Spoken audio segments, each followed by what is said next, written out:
Welcome to the eCommerce podcast with Matt Edmundson, a show that brings you regular interviews, tips, and tools for building your business online.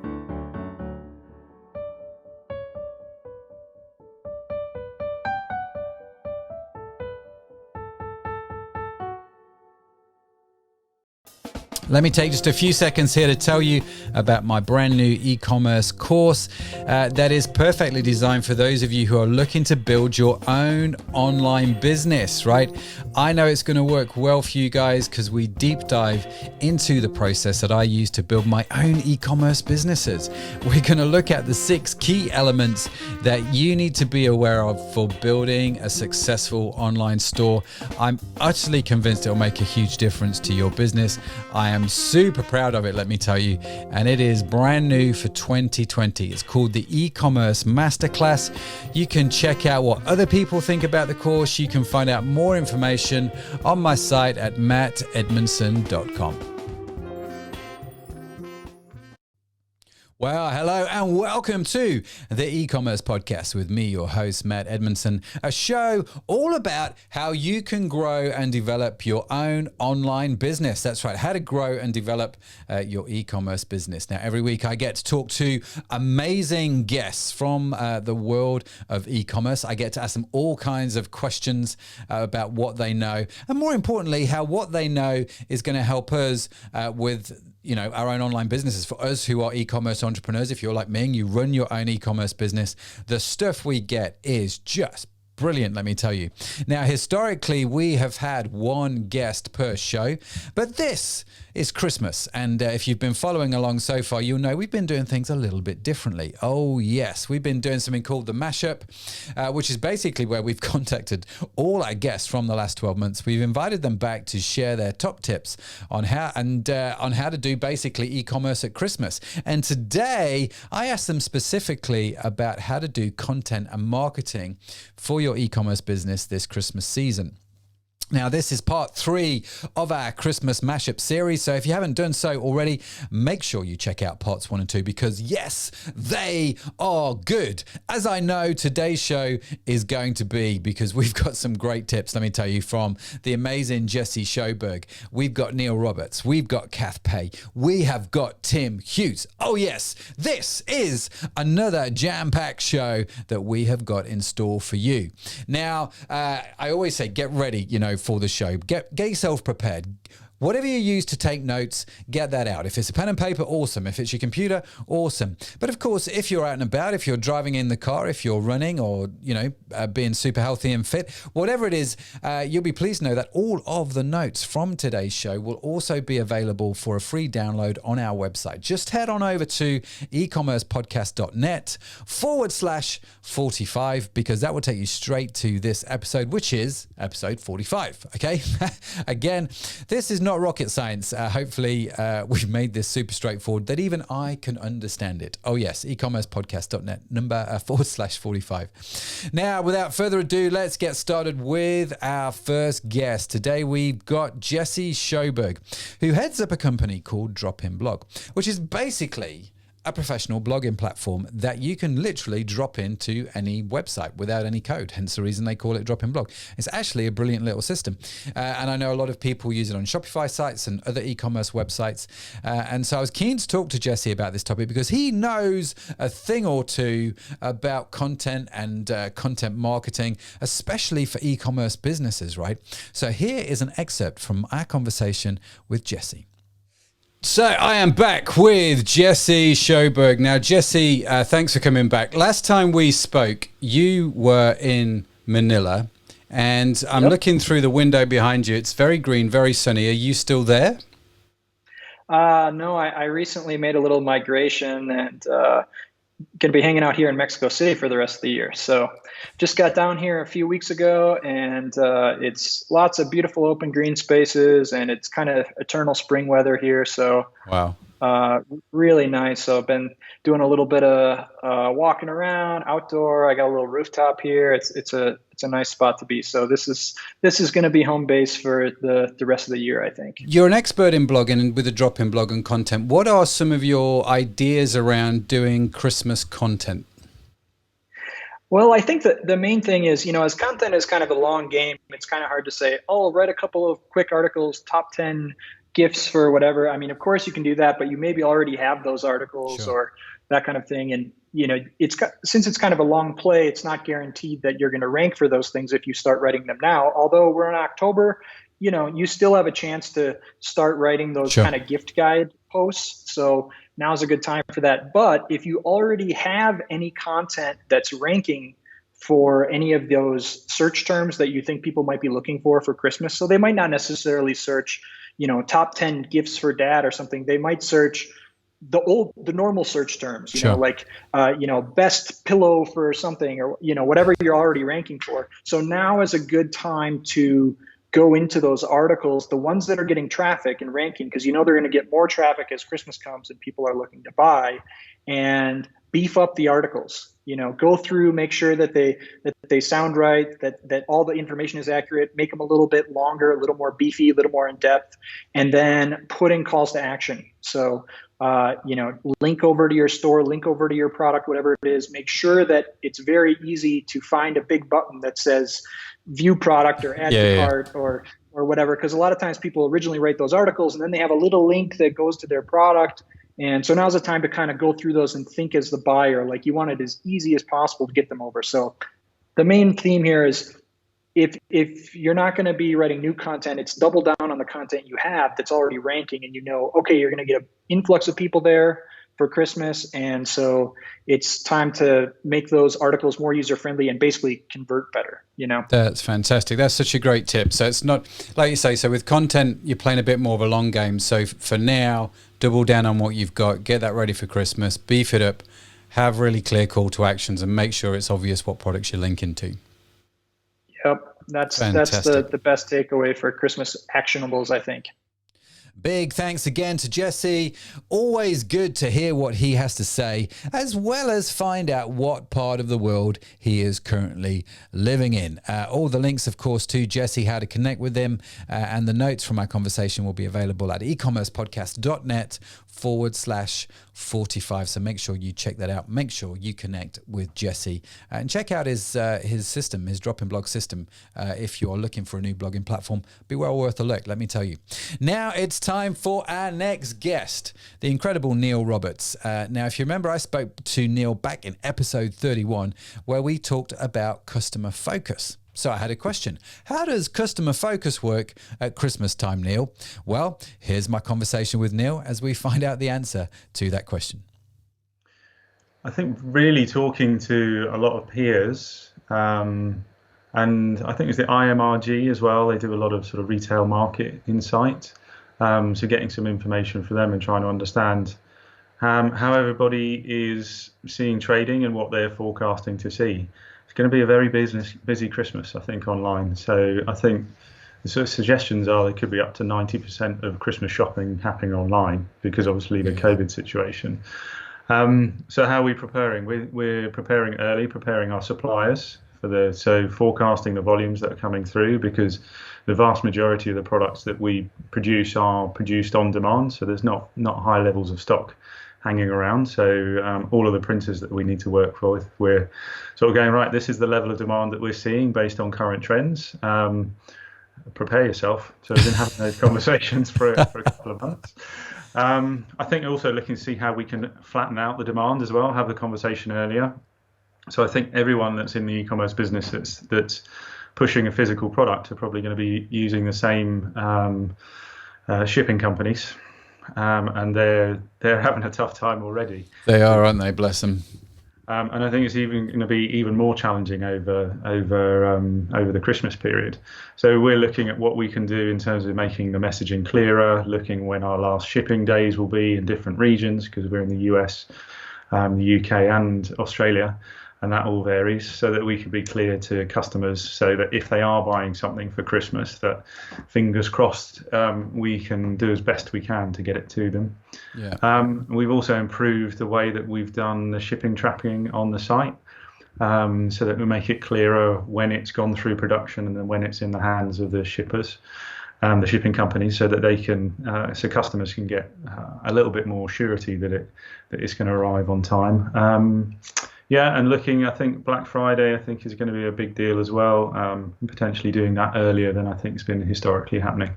So that's more to try and, I suppose, bring demand earlier into November and ease off the peak. So all of those things really. Yeah, I mean, that sounds fantastic. Very wise, Neil. I'm not going to lie. Very, very wise. And so, what kind of... Black Friday is quite kind of interesting. At the time of recording, we are pre-Black Friday. I don't know when this, when people are going to hear this. And then obviously we've got the run up to Christmas. And like you say, the online demand is just going to go crazy over the Christmas period. How are you helping your suppliers prepare for that in terms of you say you're giving them, some projections. How have you figured that out? Are you going on previous years? Are you looking at demand and going, well, let's double it? Are we looking at general stats? How are you figuring that out? Well, I think it's difficult because we're only 5 years old, so there's not a lot of back catalogue to go through. And I think from the first couple of years, you can't really learn a great deal from that trading. Projecting based on, I suppose, from COVID really, because the world changed quite considerably for us. So you can see over the last sort of 6 months how we've traded against different product lines and give a forecast for growth. Look at the seasonality from last year. So we have a product range that seems to peak during gifting periods. So basically then just doing a high, mid, low. And giving them a view, this is the very lowest estimate that we think we're going to get to, and it could be as high as this based on previous years. And I think it's very different from businesses I've worked in before where they're experiencing maybe 3 or 4% growth annually, and we're looking at sort of 60 to 100% growth. And on top of that, I suppose the COVID effect, if you like, which is accelerating the movement from offline onto online. So, trying to give them as much information as informed by as much relevant data as possible. But I don't think we're going to see a Christmas like it. I don't think we have so far. So it's quite difficult. And I think time will tell whether we get it right. Yeah, time will definitely tell. It's going to be, like you say, there's never been a Christmas like it. And I do wonder what's going to happen as a result. And I think we're starting to see some of the effects of that, like Amazon moved forward or back, I can't remember which way around, Prime Day recently, haven't they? And they've started to draw that out a lot more. And whilst I'm not necessarily a big fan of Amazon, they obviously are a domination in the market, and so they do set a lot of the trends. How are you communicating then to clients to help them bring forward their purchase? What sort of ideas do you have around that? I think it's just the normal kind of marketing. So changing the marketing messaging on the site so that it's clear around when we've got the sales dates, and then triggering off email and social media activity and changing the messaging in PPC and so on things. So all of the things you would expect for an e-commerce business. There's no secret sauce, just making sure that the messaging is clear and timely. Just doing the fundamentals really, really well. Yeah, and I think starting the conversation early so that we're getting it consistent across all channels, and that we are thinking through, because there's quite a few messages that we need to get across in the next 2 months, because there's kind of a Black Friday that then goes into Cyber Monday, and then very quickly you're getting into last orders and Christmas and then shipping communication and all those sorts of things. So just planning a little bit more than perhaps I think we have in the past. To make sure it's, everybody knows what they're doing, everybody's lined up, and that it's hopefully clear to customers.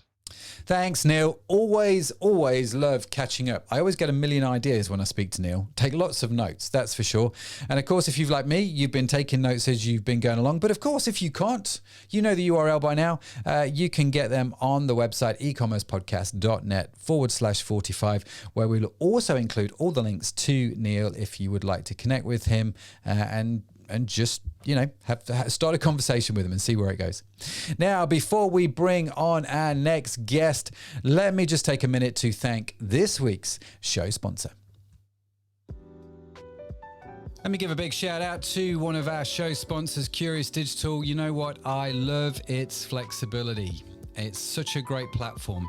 You know how when you start out, you might typically use an online platform because they're cheap, They're easy to use, super accessible, but you know what? They aren't that flexible. And as your business grows, you end up moving to an agency, right? Because that's just what you do. And at some point, you're going to have this nightmare to deal with, and it can be incredibly expensive.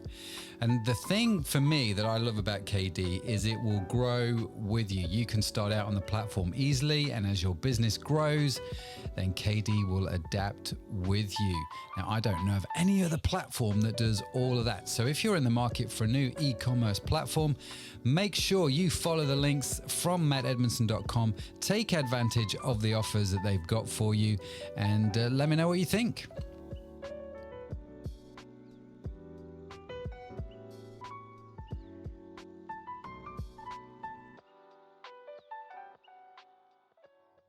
Okay, now for our next guest, the fabulous Kath, who was back on the show in episode 35, and we talked about lifestyle marketing.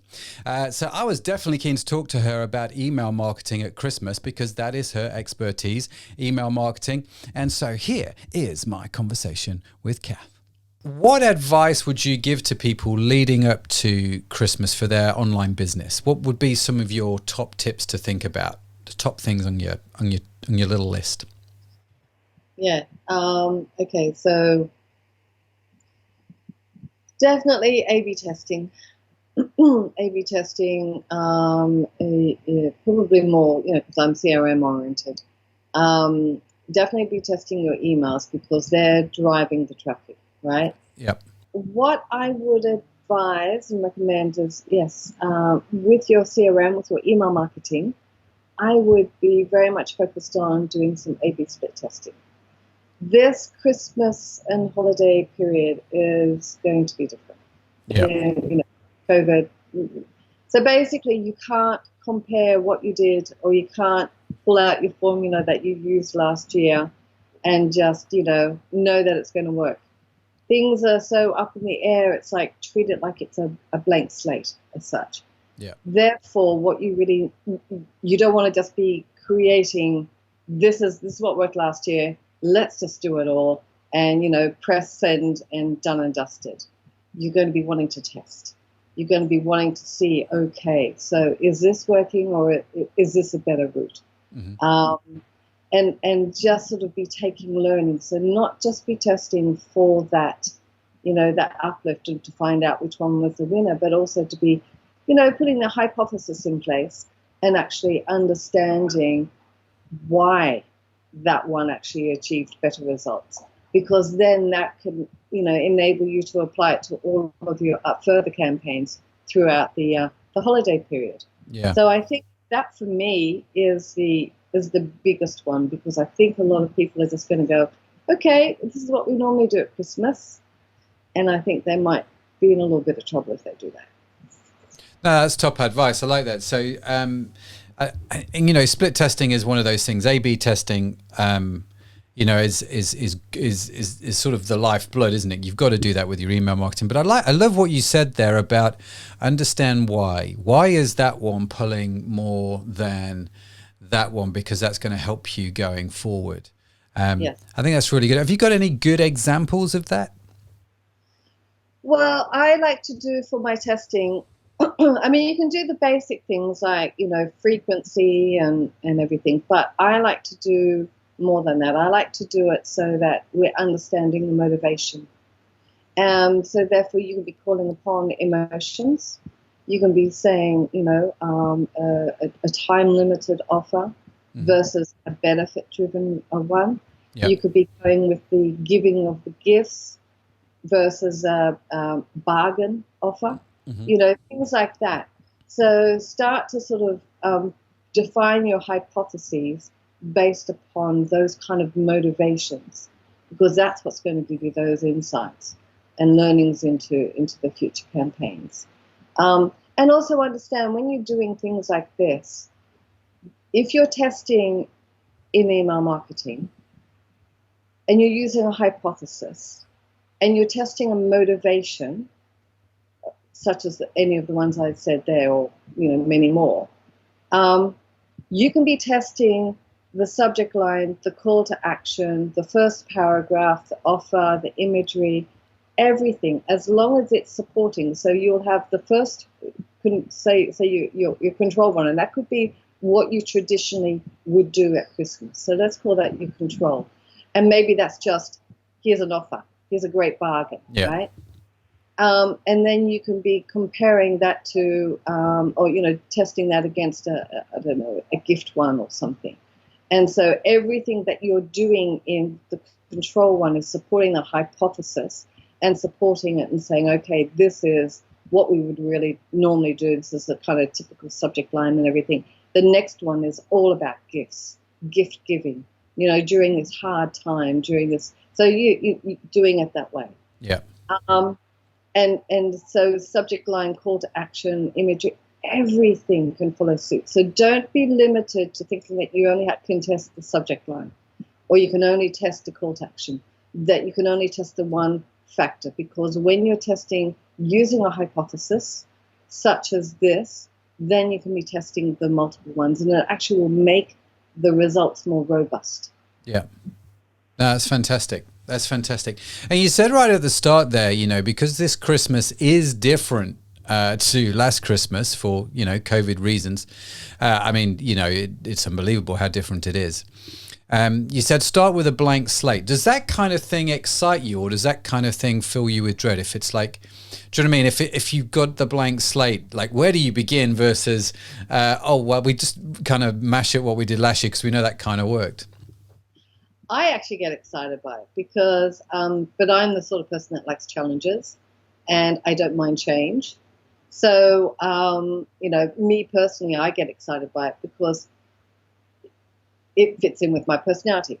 But for all the other marketers, even if they're not that way inclined, I still think it's exciting because it actually means that they really have to start from scratch and think it all out and plan it and look at it from a different angle, and start to see things in a different light, not just sort of, okay, here we go along, just doing the same. We've got the pressure and everything. We've probably got more pressure than before. Yeah. Be performing during this time because, report after report after report have been stating that you've got more competitors online now than ever before. Most people are going to be buying your presence online, or you've also got local. So now you're competing with the local market, shops that they can, buy from walking to. And also everyone's wanting to support the local, little businesses and everything. And then you've got lack of budget because people in the UK are currently on furlough. Yeah. Many of them are. So you've got lots more challenges. It's not just a simple, okay, this is what we know. So you've got to take all of those into account and really come up with a totally different strategy. And that's why the testing is so important. Such sound advice. I like it. It's everything is different. And actually, I even if COVID wasn't happening, it's almost a good idea every now and again, isn't it? Just to start again from scratch, just to reinvent everything and kind of go, well, why do we do it that way? Why do we not? Do you know what I mean? Rather than just building on the same old. Yes. As a consultant, that's what I always do. So I will go in and I'll say, okay, so find out what their processes are. And then I ask them why. Mm-hmm. And they go, I don't know. We always used to do it. We've always done it. Has it ever been tested? Not sure. Maybe a couple of years ago. Don't really know. Don't have the results. So we do tend to have accepted norms, and a process. Sometimes they're put in place because of the limitations set by the business, maybe a restricted color palette or something like that. But there's still workarounds with that. Mm-hmm. But yes, when we're talking about strategy, absolutely, that's what is exciting for me because it's a case of marketers, and this is why I'm known for saying this phrase, let's bring email marketing, or let's bring marketing back into email marketing. Okay. Right? As email marketers, we tend to be more designers, coders, campaign managers. It's very, very sort of get it out the door. It's very functional, less strategic. And that's what I think is exciting, because now we're calling upon all email marketers to understand you guys know your audience. Yeah. You have studied your audience. You understand innately what's working. So let's go and put that to the test. Let's go. And I can guarantee you there's meetings that you guys are having where you're sitting there and you're disputing and you're discussing, you're sometimes arguing about, no, we should do this, no, we should do that. What? Don't keep arguing. Just say, great, let's turn that into a hypothesis and do a test. Yeah. Again, so innately those questions are actually coming about, but they don't always end up having a good solution put to resolve them. Yeah. No, it's very good. Very good. So start with a blank slate. Let me say that again. Start with the blank slate. They probably won't cut that out of the video. They'll just leave that in there to make me look a fool. So we start with the blank slate and redevelop for what we've got now, and thinking about the customer, where the customer's at now, because like you say, it's such a different time. I think is top advice. And I like that consultants, they basically come in, they look at what you do and they go, why? And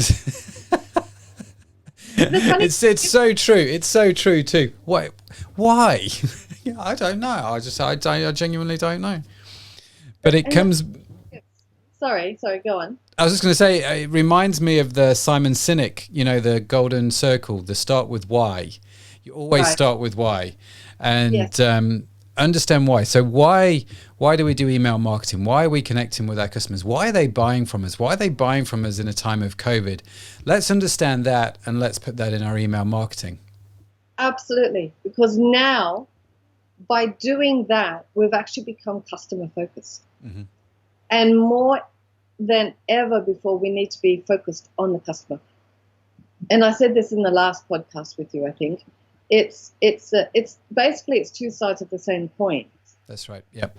We, the brand, need to make sales. Mm-hmm. The customer wants to buy things. They've got gifts. They've got reasons. They need a new TV, whatever the story is, right? So let's help them to achieve their objective. The more we understand their motivations and why they're doing it, the more likely we can help them. And if we help them, then we're helping ourselves. Yeah. It's really, really, really simple. But I think too many brands, particularly with CRM and email marketing, because it's a push channel, we just go, oh, okay, so let's just push our offers out. And we're thinking only of our brands, our KPIs, our targets and everything like this, and not so much. But going back to the consultancy side of things too, I'm not blaming the marketers at all for doing that, because often if they do ask why, mm-hmm. when they first, then that normally will happen when they first come on as an employee. Yeah. And then they'll be like, that's it. They don't necessarily, unless you're like a marketing director who's being given the remit to overhaul everything, right? You don't often get that, ability mm-hmm. to really question. You normally get shut down in some, it could be a nice way, but okay, that's just what we do. Whereas an independent consultant coming in, we've got this kind of weird authority that we've paid them money. True. It's so true. And so I get to do things that the employees don't do, and that's why I get to do that questioning and get them to really start thinking and to start also changing their mindsets. Mm. That is exciting. Yeah, no, it's very good. I love that. I do love that. And I've found actually when it comes to hiring staff, when new staff come on board, I think you get about 2 or 3 months out of them where they're full of good ideas, where they see what you're doing and they're kind of like, what happens if we did it this way? Or why can't we do it that way? Or would it be better if we did this? And some of those questions are the same questions every time. But actually for those first 3 months, we've always, I find it very, very helpful just to nurture them and just go, tell me everything, right? Because you are seeing stuff that I am not seeing. Just tell me everything. Absolutely. Because they're not sort of, what's that saying? Can't see the forest for the trees type mm-hmm. thing. They're not in there and sort of like messing around with all the details. the new person is coming in, seeing it from a different perspective. And that's basically when we go in and do an audit, that's one of the reasons why we can see what we can see, is because we're not there in the trenches and caught up with everything. And we've got that different perspective. So absolutely nurture them, listen to them, go and say, okay, if you could do something different, what could you do? Where do you think that we could be making, some improvements? Some of them might be silly ideas, but you know what? You can always test. Hey, no idea is a stupid idea, right? A stupid idea is one that we don't say, is something that we think, and I do think you've got about 3 months, and after that they start to get into your routine, they start to get into your way, the default way you do things, and so you kind of lose that ingenuity sometimes. Now, a big thanks to Kath. Oh, geez, she's fab, isn't she? Now, the good news is, since we've recorded this interview with Kath, she has released a brand new book that I can highly recommend reading. It is called Email Marketing, Holistic Email Marketing. Let me get the title right. A Practical Philosophy to Revolutionize Your Business and Delight Your Customers. It says on the back here, it's time to put the marketing back into email marketing. So that's what it says on the back of a book. Love that. She's got some great recommendations. I've enjoyed reading her book and can highly recommend it to you. So if you'd like to know more about email marketing, check out her book. We will, of course, link to Kath and to her book in this week's show notes, which you can get at ecommercepodcast/45. Now it's time for our final guest of the show, Tim Hughes, the social marketing guru. And you know what? I just asked him a simple question at the start of this conversation, but it kickstarts. Well, I thought it was really fun, actually, a really great conversation. So without further ado, here it is. What content would you create over Christmas? I think that the content I would create over Christmas, I think needs to be empathetic. I think you need to put down the barriers of selling and actually create something which was relevant to that time of year. Depends on your market, because in America, for example, it's happy holidays, they never say happy Christmas. So you might need to make sure that you're not necessarily being you're mentioning a particular religion. But yes, the other big thing that always happens, and it's just about to kick off, I'm looking at seeing it's the 14th of October when we're recording this, sorry. No, one of the things that really kicks off around about this time of the year is predictions. Okay. And everybody is producing predictions. And I actually have got a blog that I wrote last year, which I forgot to put out, which I think I'm going to use again this year. Going to repurpose some old content there. Yeah. But predictions is another big one. So what do you mean when you say predictions? The top 20 pieces of technology that will take off in 2021, 10 things in sales that will happen in 2021, that sort of stuff, digital marketing, the hot technologies, all of those sort of things. Everyone loves that sort of thing, and you get loads of it at this time of year. Yeah, you do. Even, from an e-commerce point of view, a lot of websites, the top 10 gifts you can buy your partner at, when they're age 46 or something, whatever the answer is, whatever the question is. And you're right, that kind of content really does well. But when you say switch off the sell and become more empathetic, what do you mean by that? I don't think that people round about 15th, 18th of December to about probably the first week in January, I think people just switch off. Yeah. It's for me, Christmas or the holidays is about family. It's about seeing people that we don't usually see during the year and making time for them. And I think that's really important. I think that this year's been very difficult. And my father's is in nursing home. He's looked after very, really well. But it's really difficult to see him. My mother's in isolation. So again, it's difficult to see her. And do they struggle to see each other? They at the moment they don't. Wow. They had their 60th winning anniversary, and he had to be socially distanced, so they were sitting at the man, your either heart's end out of the to him, room. isn't it, when that happens? Yeah. 60 years. I mean, the nurse went out of the room, and my mum got up and stood next to my dad. She said, "Quick, take a photo," and then sat back down again, and I pretended not, and then pretended to, like when the nurse came in and with her arms folded, it's like, it's been a really difficult year, and I think that we, sometimes there was one guy who he was going to he was doing a podcast every day, and he wanted to interview me on Christmas Day, and I said no. And he put out a blog saying, it's one of these things where he put out a blog saying, some people just don't have the commitment. It's like, no, hold on a moment. Hang on a minute. It's This is Christmas Day. What's wrong with you? I'm not a doctor. I'm not a nurse. Yeah. And I just think that people, it's kind of time to put down it's time to stop selling. Yeah. And actually be empathetic with people. Yeah. So would you, thank you for sharing about your mum and dad. I mean, that, hearts out to them, genuinely. Would you write about that kind of stuff in your Christmas content? Because somebody else somewhere is going to be going through the same thing. Yeah, I think that nowadays, sharing some vulnerability is actually a good thing. We've actually done some research around what content works. Or what content gets the most engagement. And we've created a pyramid of content, starting off with advertising at the bottom. And the content that gets the most engagement is humanized content. I'm talking about LinkedIn. Yeah. Now, I'm not saying that you need to put out humanized content all the time, but it will get you content. We obviously then teach people how to harvest or monetize that content. Now, I'm not saying that I'm going to be putting out things about my mother and father and then exploiting that. It's no different from content that we may have used before. Yeah. But it's just using it in a different way.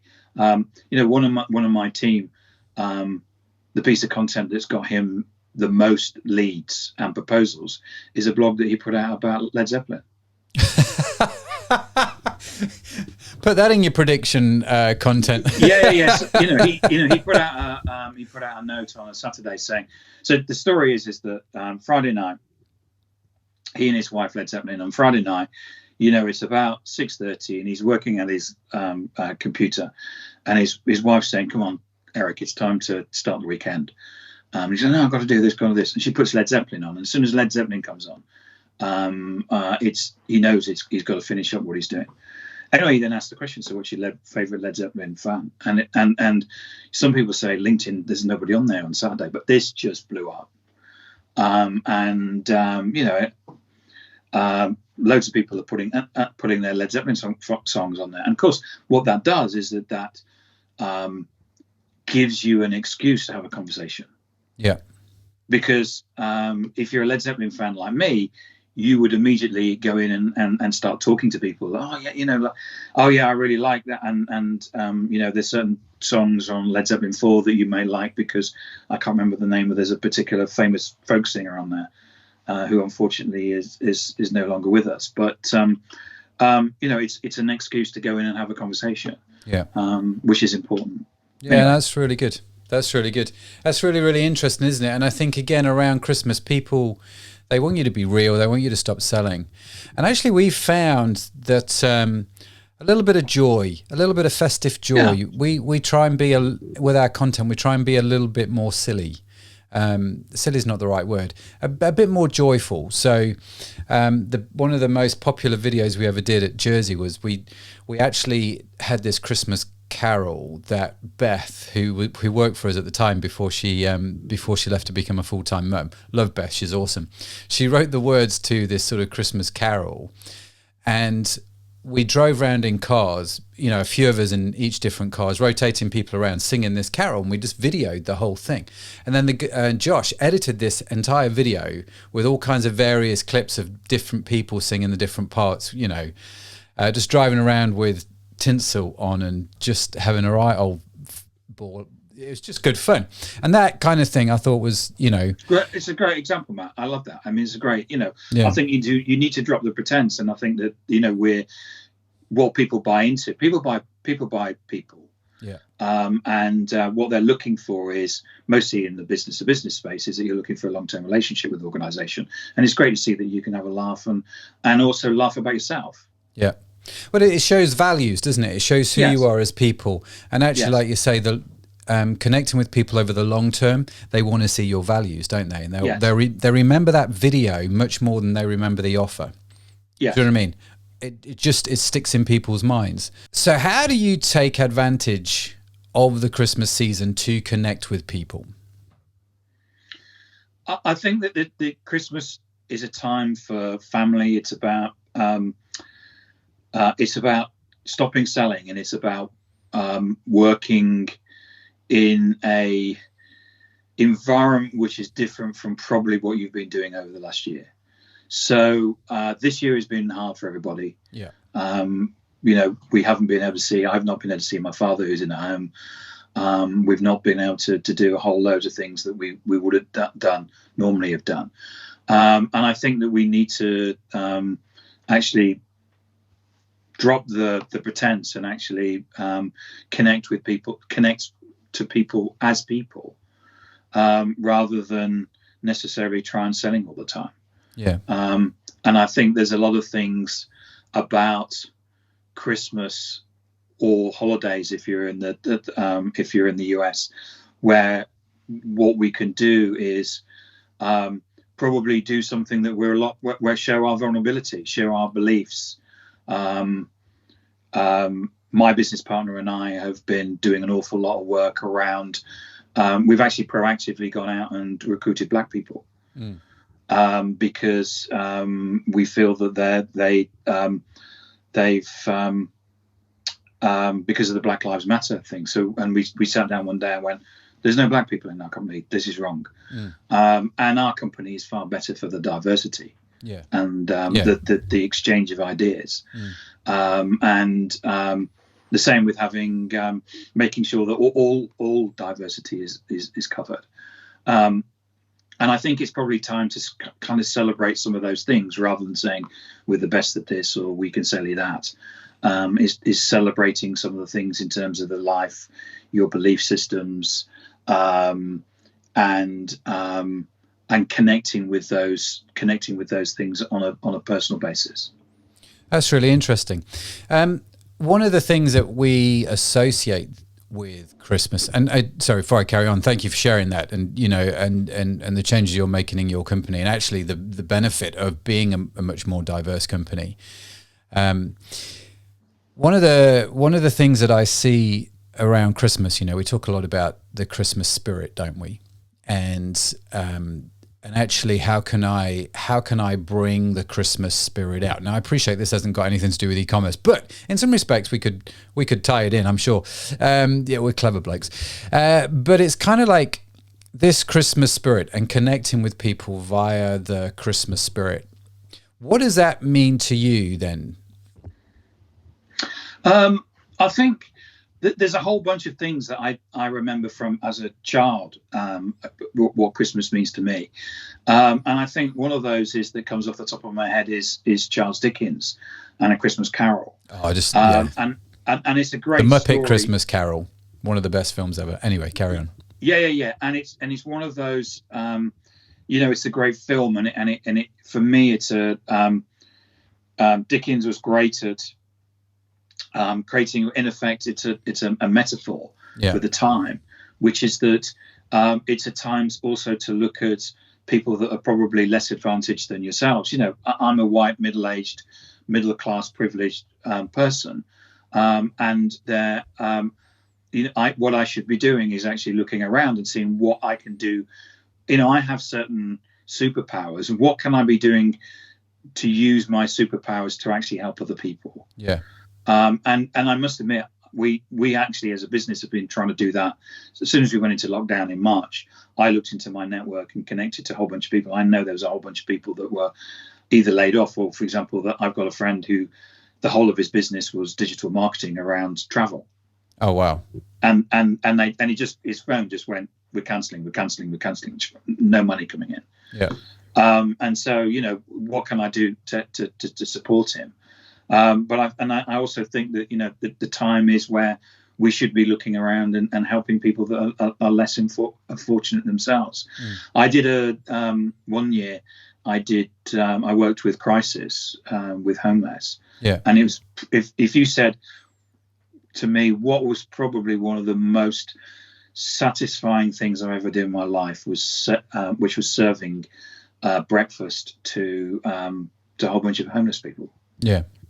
And seeing their faces light up in terms of actually having a cooked breakfast. It shouldn't have happened, but for somehow or other, I actually sneaked in and actually then served them lunch as well. I shouldn't have. It was. They'd actually had a lot of people. It sounds ironic, but there was actually a bad flu going around at the time, and a lot of people didn't turn up. So I actually had the opportunity to serve them lunch. Again, it was just fantastic. Yeah. Just doing something that I wouldn't do normally, but actually realizing that you were probably brightening people's lives, and that's kind of what my Christmas is about. That's really interesting you say that. One of the things that we've done with our e-commerce businesses over the Christmas period is we've always tried to use profits and raise money to give to charity around the Christmas season. Because for me, Christmas is quintessentially giving, isn't it? It's gifts. It's being with family. It's being with your loved ones, but it's also gifts. And given to people who may be marginalized or vulnerable or lonely around the Christmas period. And one of my favorite charities that we give to is called Imagine If, and it's a charity here in Liverpool. Right. And it works. One of the things it does is that on Christmas Day, it transforms the church that I go to. It transforms their building, which is this huge kind of warehouse building. It transforms it into a restaurant. On Christmas Day, right, and it's staffed by volunteers, and you have loads and loads of volunteers, and literally 100, 200, 300 people, the lonely, the vulnerable, the elderly, people low income that can't afford Christmas dinner come in with the kids, and hundreds of people get fed and have a proper Christmas dinner. But it's more than that. Do you know what I mean? It's like their family together. There's games, there's presents, and all sorts of stuff. And so we love to be a part of that, and just remembering that outside of my four walls, the rest of the world carries on. And to give to that and to help to that, I think it's not just altruistic, it's actually our responsibility and duty, isn't it, to do that? Yes, it is. I agree, Yeah. Yeah, it's this is great. This is not what was planned, and I've really enjoyed that conversation, so thank you. Thanks, Tim. It's been great to get to know you a little bit more over the last few months. If you don't follow Tim on social media, make sure you do, because he is always posting stuff. And one of the things he posts a lot are pictures of his early morning runs, which I find kind of inspiring, a little bit insane, but inspiring all at the same time. So I know he's a fit guy as well as a business smart guy. We will, of course, link to Tim's social media in the show notes at ecommercepodcast.net/45. So a huge thanks to today's guests, to Tim, to Kath, to Neil, and to Jesse. Thanks for being on the show. I love catching up with all of you. Always great to reconnect. Now, I say every show that, what my aim whenever I do one of these shows, whenever I talk to people, is I'm always searching for that real sort of practical advice, the nuggets that I can use in my own e-commerce businesses. And I would say today, again, mission accomplished. So I got lots of notes. I don't know about you. If you got some great stuff out of this, and I would appreciate it if you could rate the show on iTunes or wherever you get your podcasts from. It would be good if you could do that. Would really appreciate it. And also, while you're at it, why don't you share the podcast out with people that that could benefit from what we're talking about. It's always great when we connect with more folks around the world. As I said at the start, all of the notes, links, and the transcript to today's show are online. You can get them for free at ecommercepodcast.net/45. So that's all from me. Thanks for listening, and come back next time as we get to interview some more great guests. Yes, we are carrying on our mashup series, and we're going to look at how to grow your online business into 2021. You're not going to want to miss next week's episode. Thanks for watching. I'll see you again very soon.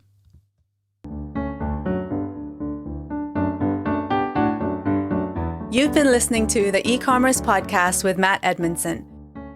Join us next time for more interviews, tips, and tools for building your business online.